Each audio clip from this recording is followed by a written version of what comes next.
നട്ടുച്ച നേരത്ത് കിണറിൻ്റെ തീരത്ത് വെള്ളത്തിനായി ഞാൻ കാത്തിരിപ്പു നാരി ഒരു പാത്രം ദാഹജലം നീ എനിക്കു നൽകൂ.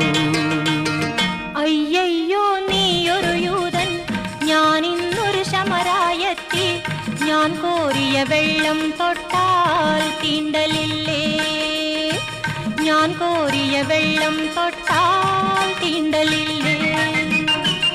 അറിയുന്നില്ലേതും നീ എന്നോട് നീ ചോദിച്ചാൽ ജീവന്റെ ജലം കോരിത്തരുമല്ലോ ഞാൻ, ജീവന്റെ ജലം കോരിത്തരുമല്ലോ ഞാൻ.